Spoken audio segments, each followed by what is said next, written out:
Olá, eu sou Estela Takada, do GRI Clube Real Estate Brasil, e estou muito feliz em estar com vocês nessa nova série, produzida pelo Women in Real Estate Committee, com o nosso club partner CBRE. Ao longo desta série, você vai ficar por dentro do que é tendência e perspectivas para os mais diversos segmentos imobiliários, passando por securitização, funding, diversos setores e novos produtos. Enfim, chegamos à nossa segunda temporada. Muito obrigada ao nosso club partner CBRE e a Gabriela Gregori por me acompanhar nesta jornada. É com você, Gabi. Obrigada, Estela e GRI, pela oportunidade. E a nossa convidada do episódio de hoje é sócia e head da área imobiliária da Machado Meyer Advogados, com larga experiência em transações e regularizações imobiliárias e uma das chairs do nosso mais novo comitê do GRI, o GRI Brasil Committee Data Center Market, focado no mercado de data center. Seja muito bem-vinda. Muito obrigada, Estela, em nome do GRI pelo convite. Muito obrigada, Gabi, pela nos receber aqui na CBRE para esse bate-papo. Obrigada. Maria Flávia, muito obrigada pela presença. Queria começar falando um pouquinho sobre a sua vasta experiência em transações e regularizações imobiliárias. Poderia nos contar um pouco sobre a sua trajetória profissional? E também, atualmente, você é sócia do Machado Meyer. Gostaria de pedir que você falasse um pouquinho também da atuação do escritório e foco de vocês neste momento. Obrigada, Estela. É um prazer. Acho que a gente, quando fala da trajetória, passa um filme, né, na cabeça, volta bastante tempo atrás, né? Eu comecei sempre, a minha atuação sempre foi na área de direito imobiliário. Então, eu comecei num escritório boutique em São Paulo, fazendo desde aquisições imobiliárias, regularizações fundiárias, auditorias, retificações de área, enfim, sempre com foco de atuação no direito imobiliário, ainda como estagiária na faculdade. Então, foi interessante porque a minha trajetória no direito, né, diferente de os outros colegas, eu acabei passando a vida toda na atuação profissional, sempre nesse ramo. Depois de um certo tempo, eu tive uma passagem importante pro outro lado do balcão, né, como a gente fala também, do ano de 2006 a 2012, eu estive à frente do jurídico transacional da Gafisa. Foi uma experiência muito rica. Naquela ocasião, acho que era um momento que o funding imobiliário, eu acho que o mercado imobiliário se abria no Brasil de uma forma bastante expressiva, não apenas em São Paulo e no Rio, mas fazendo parcerias pelo Brasil todo. Então, foi realmente uma vasta experiência poder trazer lançamentos, né, literalmente do Oiapoque ao Chuí, que a gente fala. E eu fiquei lá 6 anos com um time bastante grande, algumas consolidações. Na ocasião, a Gafisa era uma das grandes players do mercado, né? Fez uma aquisição da Tenda na ocasião, fez um investimento grande na Alphaville também. Então, naquela época, eu pude também navegar um pouco pelo mercado imobiliário residencial, mas também pelo mercado imobiliário de escritórios e de loteamentos. Então, e aí quando a gente passa por essa trajetória toda, sem dúvida, não só transações das mais diversas, que daí a gente pode ficar aqui dias e dias contando alguns cases, mas especialmente as regularizações, né? A gente sabe que, acho que hoje já é bastante diferente, mas alguns anos atrás, mais ainda, os imóveis em si ainda tinham uma precariedade muito grande, né? Quer na sua descrição propriamente dita, quer na sua regularização, né? Quantas e quantas vezes a gente chegava para comprar um grupo de casinhas para formação de um terreno, e esse é muito dia a dia da Gabi, aqui com certeza na CBRE, e aí você descobria que aquela família às vezes tinham, sei lá, desde uma situação simples, que eram 5 inventários ainda não registrados e pessoas já falecidas no meio do caminho, ou tantas outras questões, né? As áreas não traziam descrição, você efetivamente, a pessoa achava que era proprietária e ela só era possuidora, e assim vai.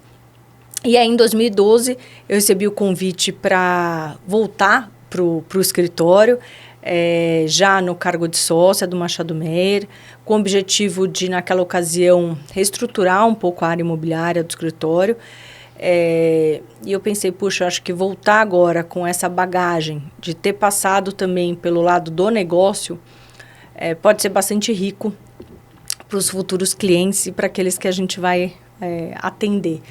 E cá estou, né? Já estou indo aí pelo 13º ano de Machado Meyer. Acho que a nossa atuação no escritório, ela é tanto nas questões transacionais, né? Que é essa que eu já trouxe um pouco, que é o do meu DNA, o início de tudo. Então, desde as formações, os investimentos, quer em residencial, comercial, logístico, shopping, hospitais, acho que das mais build to suit, enfim, e setores hoje que, né, muito mais abertos no mercado imobiliário. E também fazemos muita atuação tanto conjunta com o time de infraestrutura, e aí eu chego aqui um pouco, daqui a pouco, para a gente falar em data center. Então, quer nos projetos de energia, nos projetos de portos, aeroportos, nos mais diversos investimentos de infraestrutura, onde tem um foco imobiliário bastante grande, né? Se eu for falar de energia solar, por exemplo, o componente fundiário ele é relevante, né? Como é que é esse imóvel, como é que ele está estruturado, etc. Então, é uma frente de trabalho muito grande. E, além disso, usando aí a experiência do passado de regularização imobiliária, e aí num espectro muito mais amplo, o escritório é muito reconhecido na área de gerenciamento de crises, né, das crises das mais diversas, e é um trabalho multidisciplinar das áreas, né? Nós somos um escritório full service, então que realmente tem uma vantagem de você poder plugar as áreas a depender do foco de atuação. E nos mais recentes, especialmente acidentes ambientais e alguns potenciais acidentes fundiários que a gente acompanha no Brasil, então vocês viram com a questão de mineração, etc., a gente vem atuando desde então com um papel muito importante nesses programas de indenização e composição, onde o componente fundiário, quer seja para acessar para uma potencial remediação da área, quer seja para uma aquisição apenas para uma indenização daquele ocupante que foi prejudicado pelo acidente em si, a gente também trabalha isso muito fortemente no escritório. Maria Flávia, queria até aproveitar a sua trajetória, tanto no escritório e também no ambiente de incorporação, né, tendo passado pela Gafisa por muitos anos, falar de um tema tão caro para a gente, que é a participação feminina no nosso universo. Segundo o levantamento Mulheres no Mercado de Trabalho, realizado pela Confederação Nacional da Indústria, a participação das mulheres em cargo de liderança tem crescido, o que é bom. Em 2023, esse número chegou a 39% nas grandes empresas do país. Há 10 anos, a presença feminina era de 35%. No nosso mercado, especificamente, como você enxerga esta evolução? E queria saber também como você vê a participação das mulheres no ambiente como um todo. É muito gratificante ver realmente a evolução nos últimos anos. Se eu volto e remonto aos meus 20, 25 anos atrás, quando eu comecei, essa mudança é muito significativa, mas eu acho que ainda tem bastante para fazer. A gente vê no mercado corporativo imobiliário, que sempre foi um mercado tradicionalmente muito masculino, esse acréscimo e esse crescimento, o que é bem relevante. Mas tem muito ainda para acontecer. E também não é diferente quando a gente olha nos ambientes dos escritórios de advocacia. Então, acho que a gente também tem uma similaridade, e assim como tantos outros ambientes, não só no Brasil, como no mundo. Acho que a gente pode passar, assim, também horas aqui discutindo esse tema, mas eu acho que algumas questões são importantes para um olhar. Acho que quanto as mulheres em cargos de liderança, ela tem um papel dobrado, né? Não só por ela ter chegado lá, como para ela poder realmente inspirar, abrir portas e mostrar que aquele caminho é possível para as que estão vindo atrás. E aí, quando eu falo inspirar, acho que não só para você ser como se fosse um role model, ou alguém que a pessoa olha e fala, olha, ela chegou, eu posso. Mas acho que abrir essa trajetória, trazer processos quer seja de mentoria, efetivamente, ou quer seja de suporte mesmo a essa profissional que vai ter os seus desafios ao longo da carreira, como todas nós tivemos, e também não é diferente com os homens, mas eu acho que a gente tem alguns desafios mais especiais. Então, acho que esse é um destaque que eu queria fazer. Esse percentual que você traz, Estela, também é relevante porque a gente percebe que é onde a gente bate, né? Ele reflete as companhias, ele reflete os escritórios de advocacia, e a gente vê quem muito fez, chegou até ali. Eu tenho a felicidade de ter, tanto quando eu cheguei no escritório, eu logo entrei num comitê que a gente, à ocasião, chamava Mulheres no Machado Meyer. Né? Hoje é um comitê que se desenvolveu, hoje é nosso comitê de diversidade e inclusão, com ações das mais diversas. O Machado Meyer foi um dos primeiros escritórios a ter uma primeira CEO, né? E foi justamente quando eu entrei no escritório. E esse olhar de montar um comitê surgiu justamente por isso. A gente parou para olhar e viu que, em determinados níveis da carreira, as mulheres largavam. Né? Ou elas saíam da profissão, ou elas mudavam de ambiente, e a gente foi tratar justamente essas causas, e dali que surgiu lá atrás, então estou te remontando a 2011, 2012, os nossos pilares, que eles hoje seguem até hoje, talvez com muito mais robustez, que era realmente trazer uma certa flexibilidade, coisa que hoje a gente nem precisa falar mais muito disso, depois que veio a pandemia, falar na questão de efetivamente trazer a mentoria como um programa estruturado para dentro do escritório. Então, para realmente ter um projeto que aquelas que quisessem fazer uma mentoria para um caminho de sociedade, ela tivesse com pessoas de outras áreas. E também um ambiente para abrir essa questão do networking, que a gente via que era onde muitas mulheres... talvez, não sei se essa seja a melhor palavra, mas que perdiam para os homens, né? Eu acho que a gente, quando volta também para quem é dos anos 1970, da década de 80, a gente foi muito treinado para outros skills, né? As mulheres, do que efetivamente o ambiente de trabalho, em sua grande maioria, né? E eu acho que a gente abriu. Trouxemos muitos resultados. Hoje a gente, com orgulho, fala que o escritório tem mais ou menos entre 34% a 35% de mulheres na sociedade e em cargos de liderança, mas a gente ainda não chegou nos 50%. Né? Eu, em 2024, finalizei meu segundo mandato como conselho executivo do escritório. Então, você vê que também a gente tem uma preocupação nos cargos de liderança, efetivamente, em ter esse percentual, mas a gente ainda não chegou nos 50%. O escritório até assinou um compromisso junto ao Pacto Global da ONU para essa questão da equidade, mas eu realmente encorajo os outros players e as outras empresas a olhar isso com critério. Eu acho que quando você trabalha num ambiente diverso, ninguém mais tem dúvidas do quão rico e quão melhor vai ser pensado uma decisão, um rumo, um caminho, e você realmente pode trazer aqueles colaboradores que se sintam realmente pertencentes ao seu ambiente de trabalho. Né? Eu acho que esse é o grande diferencial. E aí, posso entrar para o tema de data center? Claro. Maria Flávia, a gente sabe que o setor está em evidência, né, de forma global. Aqui os olhos estão para o Brasil, para o mercado brasileiro, até em razão da nossa energia limpa e da disponibilidade energética. E a gente entende que o Brasil ele é cotado para ser um hub, né, de investimentos nesse setor. Como você avalia essas movimentações aqui no Brasil e o que a gente pode esperar? Acho que você disse tudo, né? A questão da disponibilidade de energia e energia limpa. Eu até tive um dado que eu tive acesso recentemente que eu desconhecia, que era esse percentual. Que a nossa matriz energética brasileira ela é 90% de energia renovável. Isso é extremamente relevante quando a gente fala, inclusive, num tipo de desenvolvimento cuja demanda e necessidade de energia é absurda, né? A necessidade, ela muda também exponencialmente quando a gente fala agora nos data centers preparados para IA generativa, né? E isso é bem relevante.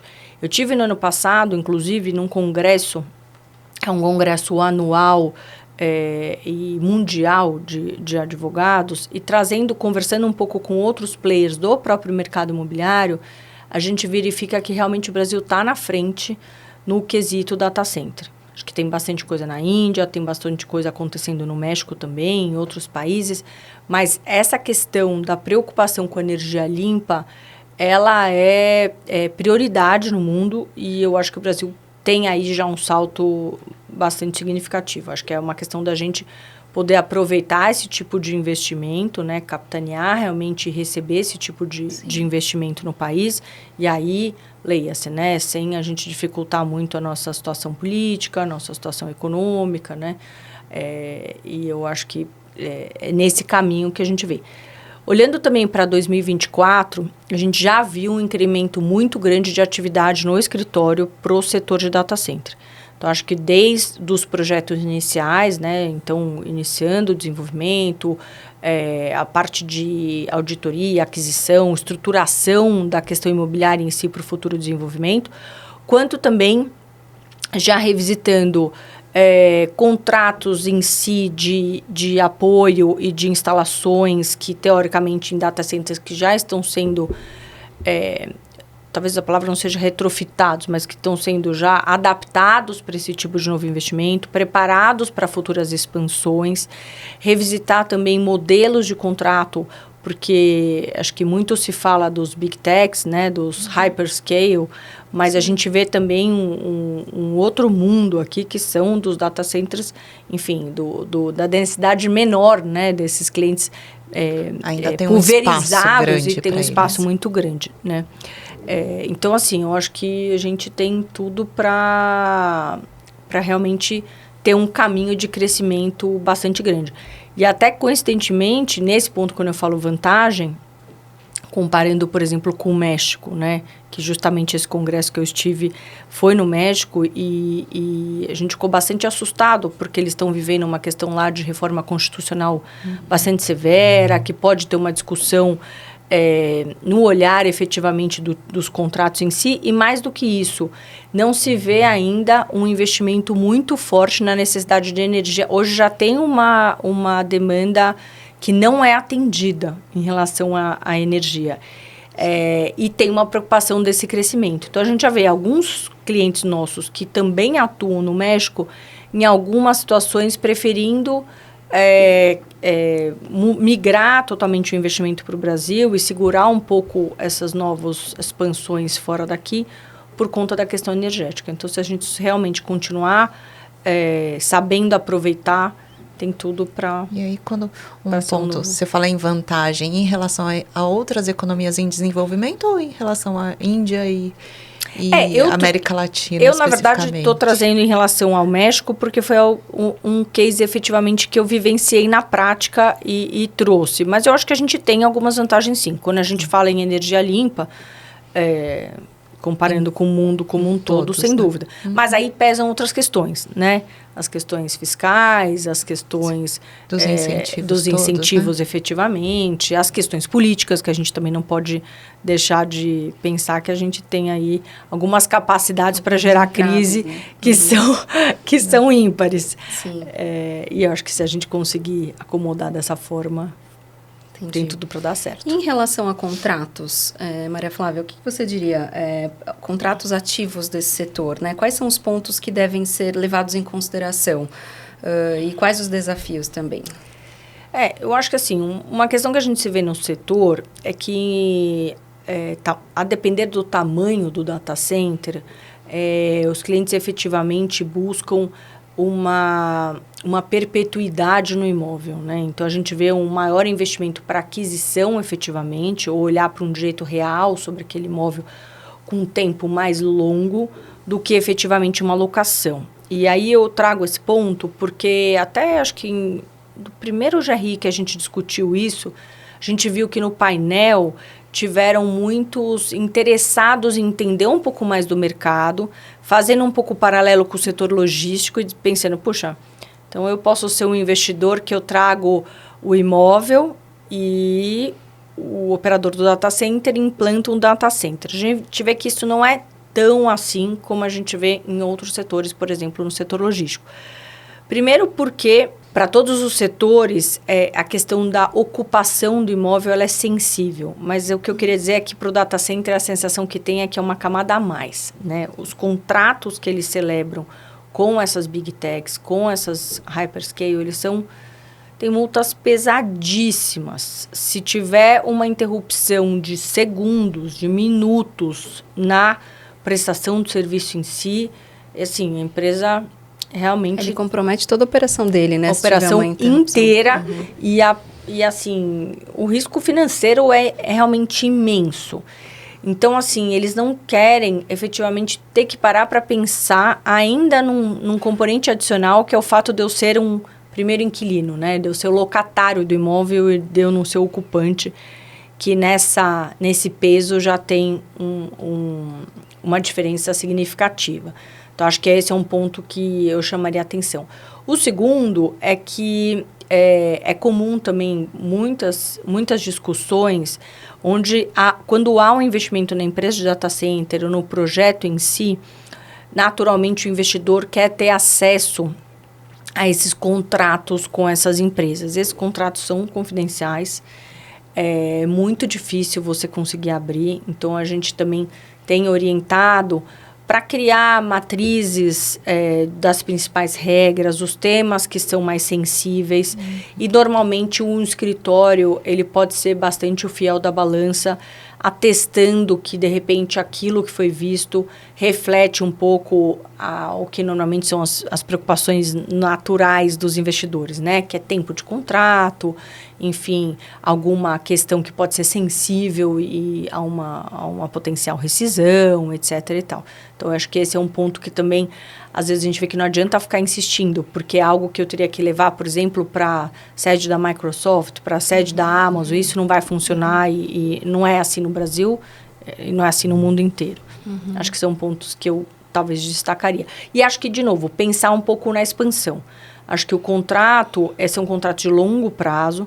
Acho que agora um tema que é geral, daí não é caro só o tema data center, que são essas questões da reforma tributária, né? Acho que assim, o que cabem às partes num contrato tão longo pensarem durante esse processo todo de implantação e como tratar isso ao longo do período, porque efetivamente vai ser um contrato de longa duração, né? Se eu tiver uma mudança significativa ali numa base tributária ou numa forma de recolhimento, talvez isso já tenha que ser previsto agora e como analisar e como trazer para contrato. E, por fim, não menos importante, a questão de expansão, quer seja territorial, quer seja de capacidade energética, de água, de acesso. Então, e daí, numa auditoria dessa área, etc., acho que olhar para isso de uma forma, digamos assim, holística é importante, né? Vizinho, etc., porque eu vou estar falando em gerador, eu estou falando em consumo de água extremamente relevante, espaço,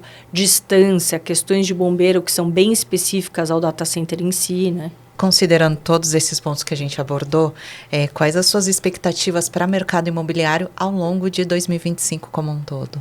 Acho que quando a gente fala em perspectivas, eu sigo apostando bastante no setor de data center. Eu acho que volta um pouquinho, né? 2025, acho que a gente tem as questões que podem influenciar globalmente, né, na nossa economia, que a gente bem sabe quais são.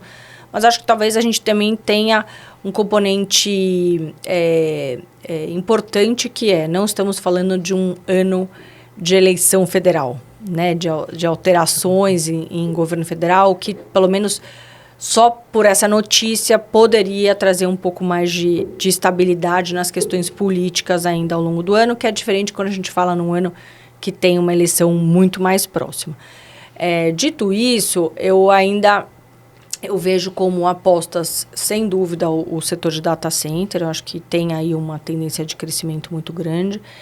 E eu vejo também que é o seguinte, nosso mercado, no geral, né, e daí o data center eu acho que é um pouco diferente, porque ele tem alguns componentes bem relevantes, que é o cliente já tratado, né, inicialmente, ou acordado em si, que ele quer ter um hub ali no Brasil ou naquela região, é a disponibilidade de energia, a disponibilidade de água e, sem dúvida, o imóvel. Mas tanto é que quando a gente olha para as empresas que a gente atende, tem empresas que tratam o data center dentro do time de imobiliário e tem empresas que tratam dentro do time de infraestrutura, que é diferente dos outros setores imobiliários, justamente porque o componente de equipamentos, infraestrutura, etc., é muito, muito, muito mais relevante em relação a custo.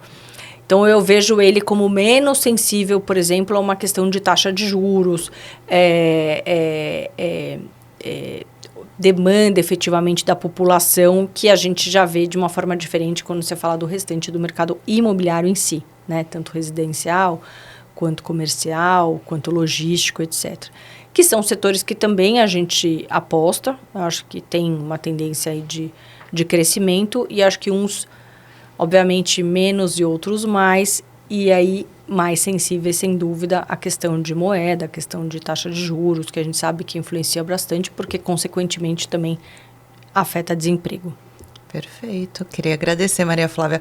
O GRI, bom, acompanha, né? Tem acompanhado com você, especialmente, toda a questão do desenvolvimento desse mercado de data centers. Também acreditamos que é um mercado extremamente relevante, tanto para o setor imobiliário, que é o nosso de atuação principal aqui deste clube, mas também infraestrutura. Então, ao longo de todo 2025, estaremos com vocês acompanhando bem de perto o desenvolvimento desse setor. Queria agradecer também a Gabriela Gregori por participar comigo desta jornada, e a você que nos acompanha, queria pedir para curtir o vídeo, compartilhar com outros executivos e executivas da indústria e seguir o nosso canal. Muito obrigada!